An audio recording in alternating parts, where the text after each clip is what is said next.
Bon, bonsoir.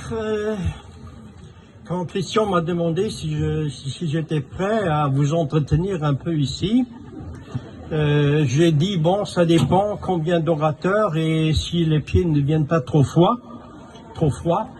Alors finalement, j'ai accepté, j'ai dit, mais si j'accepte, je vais surtout parler d'un effet secondaire que vous avez tous remarqué, mais qui n'est pas l'effet secondaire du vaccin, mais c'est l'effet secondaire sur notre démocratie, sur le pluralisme de la presse, sur la vérité, donc c'est la vérité sur ce virus, et surtout sur quelque chose qui m'a vraiment choqué, qui m'a fâché, c'est dans le système de notre presse, le système du fact-checking, comme ils ont appelé cela, fact-checker, qui était toujours dans les journaux dès qu'il y avait un scientifique, un médecin qui défendait une autre position, ou nous.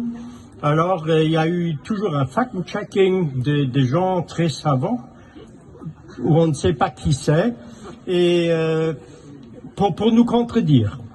Alors, je voulais d'abord quand même dire quelques mots sur les effets secondaires sur la presse, sur les médias surtout. Et c'est mon sujet principal. Comme nous vivons officiellement dans une démocratie représentative, dans cette démocratie représentative, les médias jouent un rôle extrêmement important pour informer les gens. Mais pour informer les gens de manière pluraliste. C'est-à-dire pour respecter les différentes opinions qui existent dans notre société, pour refléter ces différentes opinions, c'est pour ça qu'on parle du pluralisme de la presse. Et les journalistes, que ce soit la télé, la radio, les journaux hebdomadaires, etc., se sont donné eux-mêmes une certaine tâche. Ils répètent un peu partout, qu'ils sont au fond les quatrièmes pouvoirs dans le pays, ou dans les pays. Et ce quatrième pouvoir serait là, justement, pour surveiller ce que font les élites politiques, les élites économiques, etc., et pour leur taper sur les pieds. Donc, pluralisme de la presse et ce quatrième pouvoir, alors au courant des 2 dernières années, 2 ans et demi maintenant, qu'est-ce qu'ils ont fait en réalité? Quelle a été la réalité? Est-ce qu'il y a eu pluralisme de la presse sur le dossier Covid? Est-ce que des scientifiques ou des médecins qui prônaient un discours différent, qui faisaient une analyse différente, ont eu droit à la parole dans les médias, à la télé? Très peu, vraiment extrêmement peu, c'était minimal peut-être, à 95% au moins, c'était seulement une voix, la même voix, uniformisée partout, dans tous les journaux, dans les radios, à la télé, et pas seulement au Luxembourg, mais partout. Alors pourquoi cette uniformisation? Pourquoi cette analyse qui nous disait que seule la vaccination pourrait nous guérir de cette pandémie, qui n'était d'ailleurs pas une pandémie, c'était une plandémie, c'est-à-dire une pandémie planifiée depuis de longue date,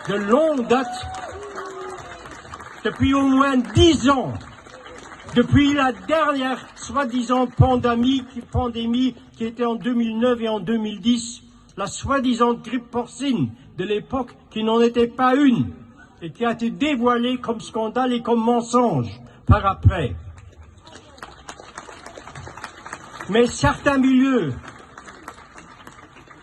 virologues, pharmaceutiques, etc., pas seuls, mais en combinaison, surtout pendant les 3-4 dernières années, avec des milieux politiques, avec les milieux des GAFA, les Google, Facebook, etc., ont, depuis 2018-2019, essayé dans une sorte de cartel au niveau mondial, avec l'OMS, avec l'EMA, avec l'Union européenne, la Commission européenne.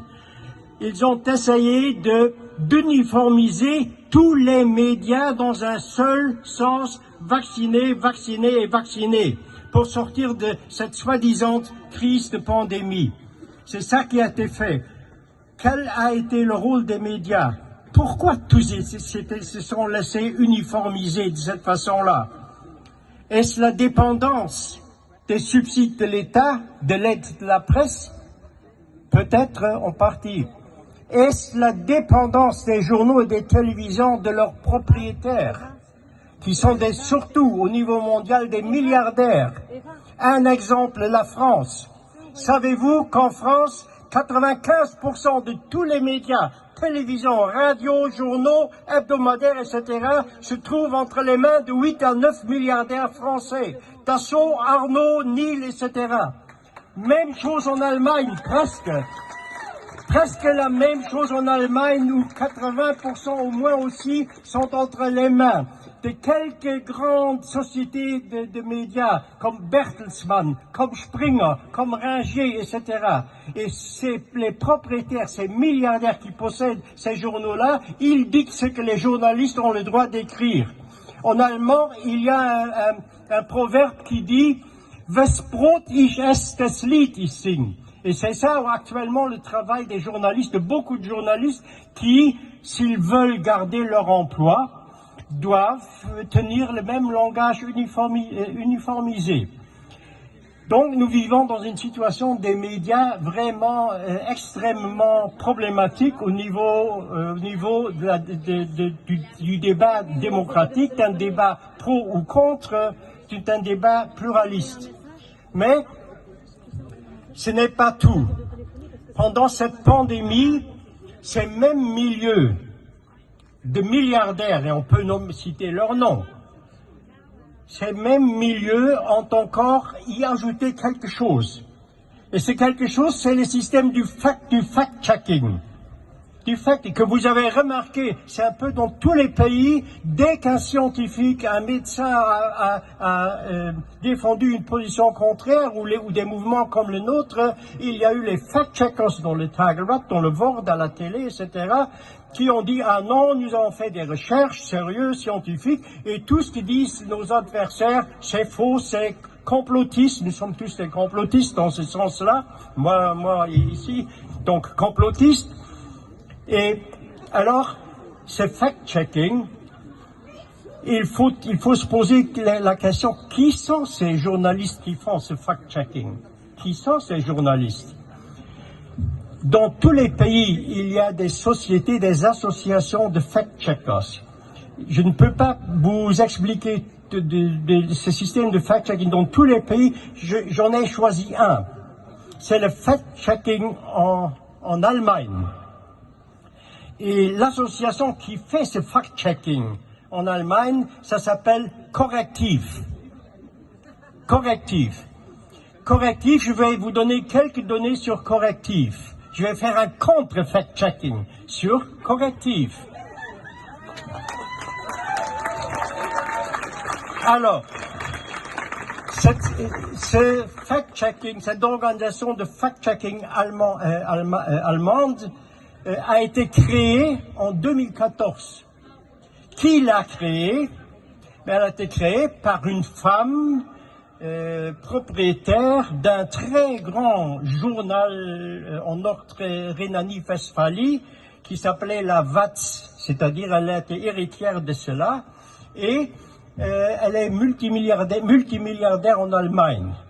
C'est-à-dire c'est elle qui a créé ça en 2014. Et ce que je vous dis, vous pouvez le voir confirmé dans les rapports officiels de Correctiv, parce qu'ils doivent, chaque année, ils doivent présenter un rapport officiel de leurs finances. Et en 2014, c'était donc Madame Anneliese Bros, elle s'appelle comme ça, Anneliese Bros, qui a été à l'origine de Correctiv. Ensuite, dès l'année prochaine, soudain, il n'y avait pas seulement l'argent de Madame Anneliese Bros pour Correctiv, il y a eu d'autres nouveaux actionnaires qui sont impliqués, entre autres Google, entre autres